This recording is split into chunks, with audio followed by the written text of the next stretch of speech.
Hello guys, and non-binary pals, and welcome back to Dream Daddy. So now we're at the mall. We've already met, who did we meet last time? We met Hugo. We met Hugo. Very nice Hugo, the McCree lookalike. Ooh, the English teacher. Like, gotta respect the man who knows his words. If someone doesn't know Overwatch, they'll be very confused. Well, let's put it this way. We love Overwatch. There'll be many Overwatch references, probably. So you guys should play Overwatch. Go play Overwatch. Overwatch is great. Go play Overwatch. In a reference no one else will get, our daughter reminds me of Alicia. Yes. She's fucking adorable. She is adorable. Anyway, she's our friend and she's great. Yeah. And she probably won't ever be watching this, but... That's not because we suck. It's other reasons. Like, you guys probably won't watch us because we suck, but like... we don't suck. Much. Anyway. Alright, it's up to you. Alright. We arrive at the mall, a big indoor shopping centre with a couple different floors. It's kind of dead, but that doesn't stop a mall security guard from yelling at a group of loitering teens. Damn king, get out of my mall! Let's eat something disgusting for dinner. Yeah! Hell yeah! Language, Missy. Heck yeah! Better. I love our kitten shirt. It would have been more hilarious if she's went, hell yeah, language Missy, fuck yeah! We approach the food court and evaluate our options. There's greasy restaurant after greasy restaurant. My heart burns just looking at the menus. Nobody looks happy to be here. No one is ever happy to be there. What are you in the mood for? Bread dipped in sugar, bread with cheese on it, or do you just want me to inject some fat directly into your bloodstream? I extend my hand to her. I wish I had a smart-ass daughter like that, but I have a feeling she'd be a pain in the ass too. Hey, if you ever have a daughter, she's gonna be a smart ass. Yeah. She's got you in genes.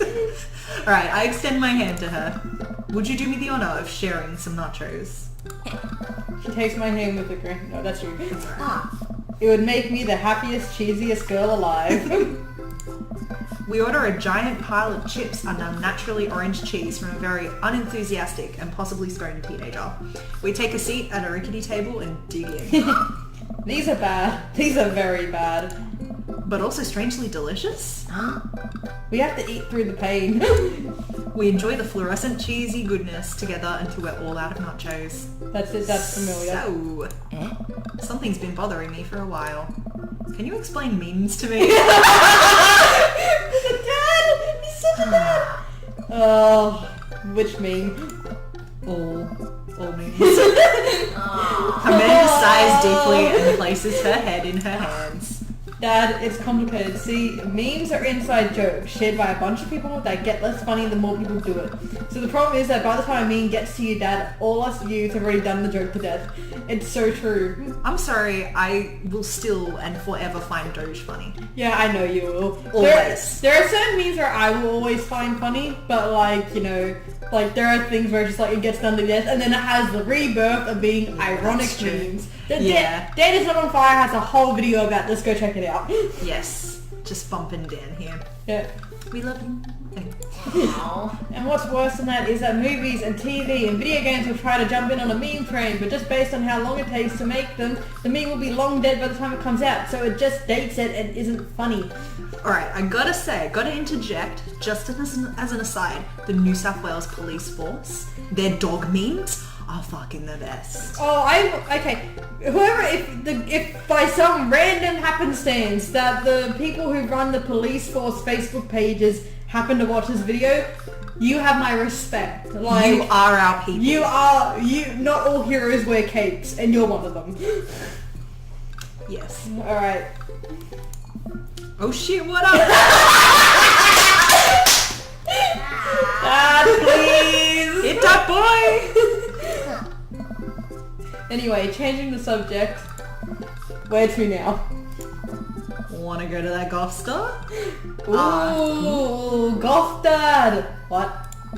You know, the one that's all black and tries to establish itself as an anti-establishment despite being an exact representation of the establishment. Google search, did you mean Hot Topic? I don't know what store you're talking about. You know, the one where you can buy chain wallets and it's basically an assault on what people fought so hard against in the punk and hardcore movements of the 70s and 80s. Oh god, he is such a disgruntled dad. Dude, you gotta be more specific. The one you threw up in that one time. Oh, that one! It's Hot Topic. It's Hot Topic. Amanda runs into the store with me trailing behind her. She makes a beeline for the back. Yeah. There it is. You can still see the outline, kinda. I love our daughter.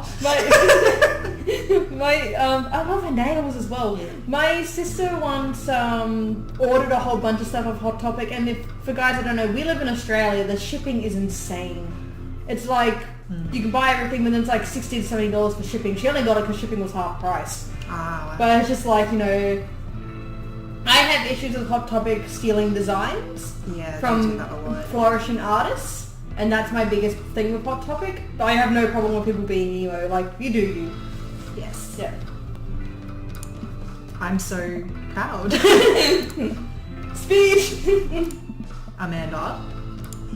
Speech! Speech! Speech! Speech! Alright, I'll do it if you stop chanting. Amanda stops immediately. I clear my throat.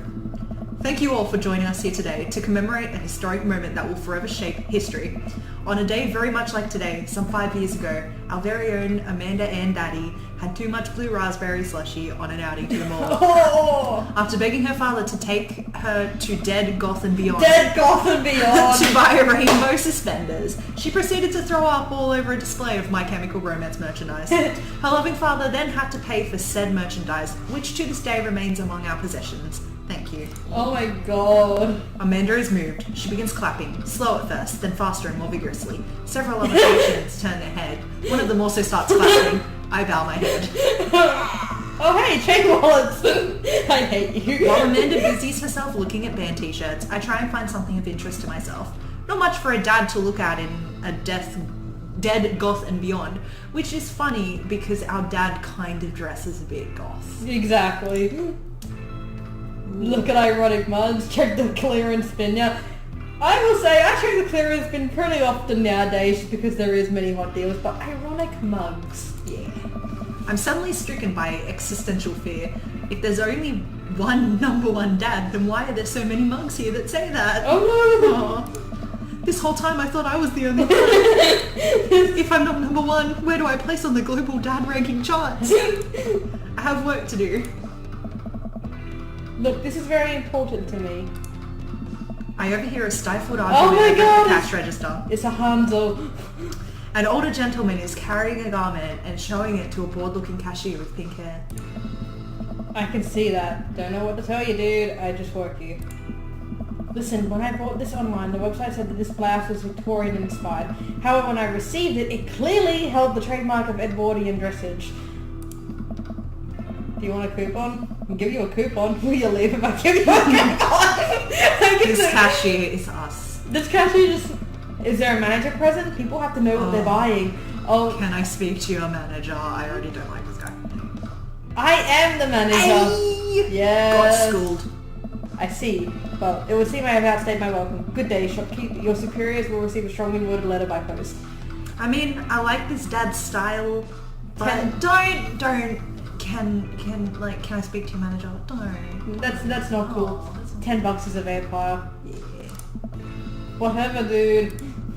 The man whirls around and storms out, his literal coattails trailing behind him. I can't tell if they're Victorian inspired or Edwardian in nature. Amanda trots up to me with a t-shirt in her hand. Oh boy, here it comes. Oh no. Hey, Dad Tron 5000. Yes, I'll buy it for you. Wow, that was easy. Thanks. At least it's only one this time. Amanda plops the shirt onto the counter and grins at the cashier. I love your hair.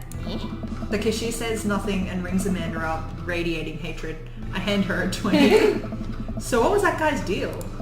The cashier rolls her eyes so hard I'm worried she'll pull something. That's Damien. He's in here all the time. He's obsessed with Victorian fashion or whatever. She hands Amanda her bag and it's clear the conversation is over. We make our way out of the store and head home to get some rest. Amanda and I sit on the couch, trying to find something to watch over bowls of ice cream. That's how you do it. Huh. Oh, cool. long-haired paranormal ice road ghost truckers is on. Your favorite, right? Nice. Oh hell yes, they have to make it over the Canadian tundra before the ice road melts, but also they're hunting ghosts. Also the trucks are haunted. So the Winchesters have gone to Canada. Yeah. Also, the trucks are haunted. This is an episode I've already seen, but it's one of the best. Callum and Flint Dogbone, the twin brother truck driving and ghost hunting duo, find themselves in the greatest peril yet. Oh no, the ghost... I wish I could do... Oh no, the ghost done got control of the truck. Why does this sound British? I can't steer on them damn ice roads. That was like 3 different accents. I'm going to see if I can try for a southern one because it's the only American one. Let me use this EVP meter to try and communicate with the spirits. Yeah. What? Flint, we're about to die! Almost got it. If you listen carefully, it sounds like you're going to die. That's because we're about to die, you... This is odd. The episode ends and Amanda excuses herself to go and start arguments on the internet. That's our girl. That's a girl. I stay up a little longer, curious about the exploits of Callum and Flint Dogbone after the disastrous ice road accident. Afterwards, I crawl into bed and get a good night's sleep. Sleep time. Dad tip 28. Always check the card reader. Damn it! Morning, sleepyhead. Shall we play dead again? 5 more minutes. You have never ever let me have 5 more minutes, so get up. Fine. We have cereal for breakfast and spend the morning putting together furniture. Amanda is much better at interpreting the tiny manuals. We're able to put together a few shelves on one desk, but I'm pretty sure it was supposed to be a bookcase. So are you excited for the cookout today? Wait, it's already Saturday? Excited to beef up my grilling skills. If there's food, I'm excited. Me. I'm all over those terrible store-bought sugar cookies that everyone brings to parties. Yeah, those are bad. Which means there are more for me. That's a boy, Kravitz. Don't you want to meet some people, or some of the people in the neighborhood? No. I'll probably end up standing uncomfortably in the corner with a plate of food and hope that no one talks to me. Dad, you're a beautiful work in progress. We'll get that butterfly to emerge from the cocoon. I love her. The social butterfly. Well, we better start getting ready. We definitely don't want to be late. What? No, we have to be fashionably late. Who shows up to a cookout on time? You know what? We're going early, just because you said that. That's how you dad. I head out the door and Amanda reluctantly follows. We walk across the street to Joseph's house with a store-bought veggie plate. I'm a terrible cook if it doesn't involve a grill. Nice. I guess we're not as early as we thought we were. Joseph's backyard is already packed with people and the smell of hot dogs wafts through the air. Small children run through a sprinkler and adults chat in small clusters. I set out our veggie plate down on a table next to the 2 other veggie plates. Hey, there's Joseph. I wave to get his attention. The moment he sees us, he jogs over, arms open wide. Welcome. I'm so glad you 2 are here. And you brought veggies. Let me introduce you to my family. Kids, come on over here. This is Chris, my eldest. Oh. Hi. This is Christian and Christy. They're twins. There's their crippling, saying nothing, go away. And then of course there's our youngest, Krish. Wait, where is Krish? Maybe Mary put it. I fucking knew it! I saw the cross around her neck! And I was like, oh, your eyes are like some sort of weird. I'm really glad I didn't buy imagery. Maybe Mary put him in his crib. I fucking called it! So is he going to be like the pretending to play straight dad? Or is it just like he's going to find out Mary's a cheater and he comes to you for comfort? Luckily and... we didn't buy her a drink. Exactly. Oh no, it's the woman from the bar the other night. What's she doing here? Oh shit. And how can I forget my lovely wife Mary? Fuck you, bitch! Look, there's your ring! Joseph pecks her on the cheek. She smiles. She looks evil. Ah, Mary, sweetheart, did you put Chris to bed? I'll have to go look for him. What? You'll have to... Joseph takes a moment and regains his composure. Mary, this is our new neighbour, Kravitz, and his daughter, Amanda. I'd shake your hand, but I have a glass of wine that I need to tend to. Oh, so she's like die-hard alcoholic. Yeah, probably. I love her. Nice to meet you, Mary, for the first time. Charmed. Well, I have to go over there now. Mary leaves. Oh god, this is so awkward. I wonder if Joseph knows. I wonder if Mary knows that Joseph knows. I wonder if Joseph knows that Mary knows that I know. It takes all of my energy not to run away from the barbecue and start fresh in a new city. Oh my god. Their names are Joseph and Mary. Why isn't one of their kids named Jesus? Because they're not Spanish. That just reminds me of like Battle Kid 3. It's like, wouldn't that prevent you having the name Jesus? And he's like, fuck! My wife has a wonderful sense of humour. But please, you two enjoyed the barbecue. All the guys are really excited to meet you. Oh, guys. Yes. Yeah. Wow, I think I've actually met everyone else. Great! I bet you're excited to get to know everyone better. Hope you both enjoy yourselves. Amanda and I mill around and try some of the food spread out on the table. I pick at some deviled eggs. Amanda grabs a small paper plate and immediately begins piling it with baked goods. That's a go. Ugh, I don't want to have to make friends. Sounds like I'm dealing with my partner. Come on, Dad. Who are you gonna party with when I go off to school? But I don't want to have to do pleasantries. But I don't want to have to do pleasantries. Dad. Ugh, they're going to talk about the weather. Go. Do it. Make a friend. But how could I possibly abandon my only child at a social function? That's bad parenting. You went out and got laid last night. This plate of cookies is my new dad. Bye. Amanda shoves me into the center of the yard. Well, here goes nothing. I look around the party and I'm surprised to see some familiar faces. Isn't that the barista family? Isn't that the barista from the Coffee Spoon? Hello, Matty boy. Oh, dang, Robert's here. Hi, Robert. Didn't that guy throw a frisbee at my head? You have a Isn't nice that the cookie. guy who was throwing a fit in Dead Goth and Beyond? Hey, Hanzo. Isn't that Amanda's teacher? Hey, Jacob.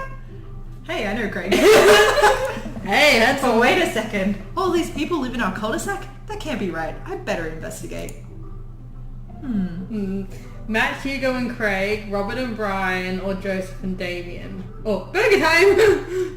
Might go Matt, Hugo, and Craig. Alright, because that's kind of like, those are kind of my main three at the moment, plus Robert. Matt and Hugo seem to be embroiled in an intense discussion. Craig looks on, smiling politely. I walk over to say hello. Well, I don't think it's fair to try and compare two art movements like that. Periods in art only exist because they're unique, bright product of the social and political climate of a time and place, and to try and take something like, say, the Rococo period and compare it to postmodernism in America, you completely disregard the context in which a work of art is created. You sound like someone I could probably have an intense conversation with, even if he does sound a bit pretentious. Matt and Hugo seem to be so busy talking that they don't notice me. Craig leans in. Dude, I have no idea what's happening. They seem to be busy. I feel bad for Craig. Yeah, let's talk to Craig. I turn my attention to Craig, who seems a little more attentive to my existence. How'd resistance training go the other day? Great. Little River here is a great cheerleader. Aren't you, tiny bro? Tiny bro! I love you, Craig! I never thought I would say that to anyone with the name Craig, but I actually have an uncle who's named Craig. It's funny because all these guys don't necessarily suit the names that they were given. Exactly. But I kind of like that. Yeah. Yeah. I also love how Craig is such a bro, but physical and athletic and everything, but he's clearly got Asian influences. Yeah. You don't often see that. They're often stereotyped as nerds or really proper. You don't often see them being the bro character, and it's a great breaking of the stereotypes. Craig grabs River's arms and waves them around. You can do it, Dad. I'm so proud of you. I'm sorry for pooping on you. Look at her face. She must have been a handful at that age. Oh, they always are. Bro. But it's so worth it, bro. Craig grabs River's arms again and waves them around. Oh, so I'm sorry for throwing up on you, Dad. How you settling in? Almost done. Place is perfect. There's still a few odds and ends to take care of before I can really call myself settled, but I think we can upgrade the situation to livable. We did livable throughout the entirety of college. Yeah, my goal was for Amanda to live the sort of life that didn't involve eating spoonfuls of ranch dressing as a palate cleanser between different types of pizzas. That's how you live, bro. She still does, though. Hey, she takes after her dad. Crap Kravitz, how are you liking the neighborhood? It's pretty nice. Everyone's been super friendly. Seems like your daughter is fitting in just fine. Oh, hi, Matt. Hi, how you doing? Matt points across the yard to where Amanda, Daisy and another young girl are playing. They're all sitting cross-legged in the grass, picking weeds and weaving them into little flower crowns. It's pretty adorable. The girl I don't recognize jogs over to us. What is it, sweetheart? Oh my god! He's so cute! Oh my god, I fucking love the little girls and her She's hair. adorable. I must immediately adopt her. Then we have to marry Matt. Well, we have to see everyone else's kids, but Of she's course. kind of like, apart from Amanda, she's like... Daisy was adorable too, and so was River. That's true. River's so cute. What is it, sweetheart? It's a flower crown. I thought you'd look cute in it. Oh, she's got braces. Aww. Well, there's only one way to find out. Oh god. Matt takes a flower crown and places it on top of his head. Oh, we don't see flower crown. Am I cool now? The girl stares at him, thinking it over. Nope. But you're still slightly less uncool than you were before you put it on. Ha! Hey Kravitz, this is my daughter. Hello. I'm Carmen Sita. Oh, that's so nice. I like that name. Carmen. Oh, he's got the Daisy head! Oh my god! Amanda comes over with Daisy in tow. I love Daisy. Look at her. Dad, look! I'm making friends. I love the freckles. Oh, so many freckles. Yeah. Are you making friends? You better be making friends. Yeah, actually, Amanda, you remember the cool barista from the coffee shop? And my old college friend and your Good teacher. job. Oh, hi, Mr. Vega. I didn't realize we were neighbours. Yes. Yes. I think that is Barry. Yep. You still gonna get me that overdue term paper? Great seeing you. Bye. You got so way out of the conversation like a champ. Oh my god, I'm I Amanda. love this. I am Amanda. That is how I will be like, yeah, hey. Bye. She learned the finger guns move from me. I'm very proud. She's definitely a charmer. Speaking of which, where did my son go? Whoa. Hugo looks around at the party. He must finally spot him because his eyes go wide. Whoa. Ernest Hemingway Vega, are you oh my god! He's named his kid Ernest Hemingway. Oh, the that's such poor a child. Are you smoking? Ernest is holding a lit cigarette. Nope. I see Ernest across the way. He casually takes a long drag of his cigarette and then flicks it into a gutter. Unbelievable. Excuse me. Hugo marches over to Ernest and I turn my attention to Matt and Craig. Kids, right? Man, I do not envy Hugo. The last barbecue you had, Ernest tried to shove a sparkler down Joseph's pants, nearly burnt down half the yard. Oh my god. I would kind of love to see that though. And the barbecue we had before that, he actually burnt down half the yard. And then it spread onto my lawn and burnt down half of my yard too. Hugo walks back over to Oh us, my god! practically dragging Ernest behind him. Oh my god! Hey everyone, sorry about that. Kravitz, this is my son, Ernest. Hello. Ernest looks away, sulking, his hands shoved deep in his pockets. Oh my god, such angsty teen. I can taste the teen angst. Hugo nudges him impatiently. Hey, Nice to meet you, Ernest. What grade are you in? doesn't matter. Ernest! Okay, I'm in 8th grade. God, are you happy now? I'm sure you were just dying to know. Yeah, good for you. Can I go now? I'm tired of talking to old dudes who blame my generation for the failing economy. Okay, Ernest, respect! Ouch. Ernest! Oh yeah, because I'm totally embarrassing you. Ernest puts earbuds in and storms off to stand in the corner. Well, that was certainly something. He seems nice. Hugo puts his head in his hands and sighs. I'm so sorry, he's having a really rough time.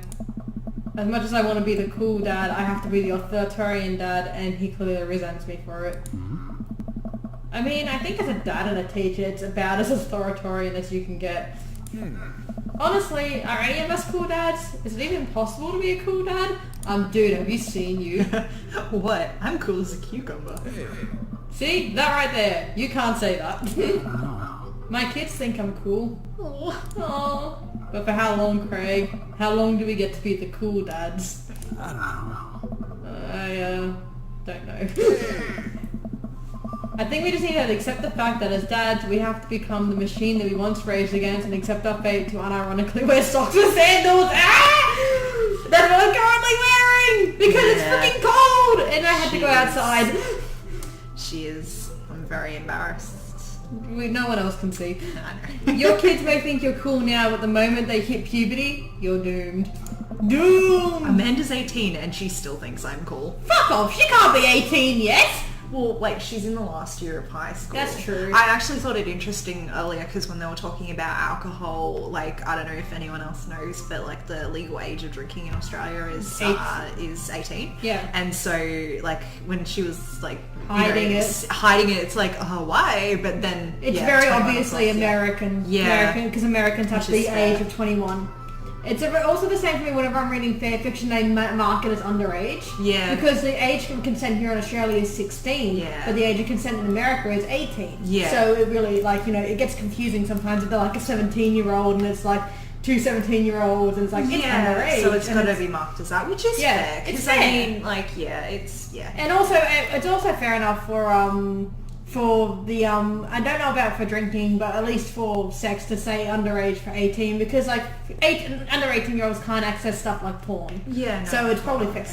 Yeah, it's like the whole idea of the, you know, growing into yourself and like having the kind of like enough information about everything, and that's hard to get when you're younger, especially if you think you know everything, which we both thought we knew everything, but it's also just like, it's also harder when you're out of school and it's just like, especially when they're so heteronormative. Yeah, that's like, true. You know, I knew some things about girls, well, girls like to protect myself with girls, but it was always done to like, okay, guys, this is what you do, not girls, this is what you do. Yeah, whereas and it's the same with like guys and what you do with other guys. Yeah, you that's really especially like hard. Like it just like, even though we had like PE and everything, like and the now, details that they get into sex ed, like back when we were kids, wasn't that great. Yeah, I didn't have much of an idea of how like that worked. you got the usual condom on the banana thing, but like, you know, and all the kids are just like, ew, you touched the condom.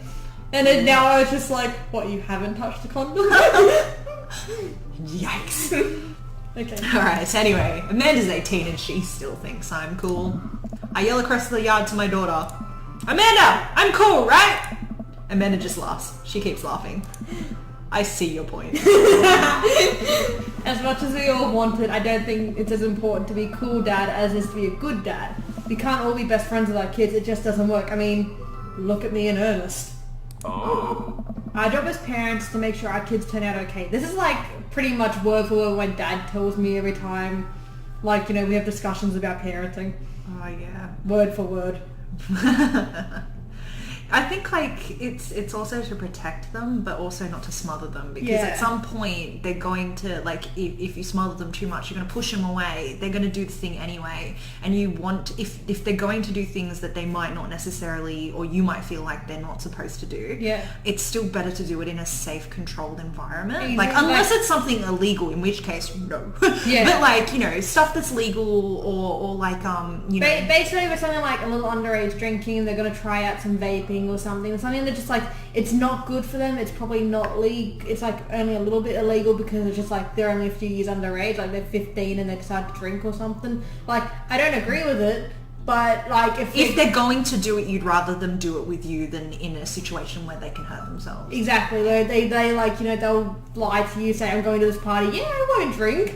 Yeah. Like, you'd rather do it gotta set up safely. as well, like the whole, you know, I read this amazing story about like a kid that, like, they had this agreement with their parents that if they used a certain like phrase in a text message, that the parent would come pick them up, and no matter what, doesn't matter what was happening, they won't judge them and they won't talk about it again. Exactly. And I think that's really important to have that, like, because so many kids are so afraid of what their parents are going to do that they just won't call them, and then that's risking your kid even more, and that's like a parent's worst fear. And it's actually like they don't just do it with parents, or they do it with like the authorities. Like if someone's had an OD or something, they need to call an ambulance, they won't tell the ambulance drivers what they had. Now, But I'm going to tell you guys now, the ambulance drivers are not legally obligated to call the police. You need to tell, if you've done something wrong like an OD thing, they're not going to give a shit. They've dealt with 50 other druggos that day.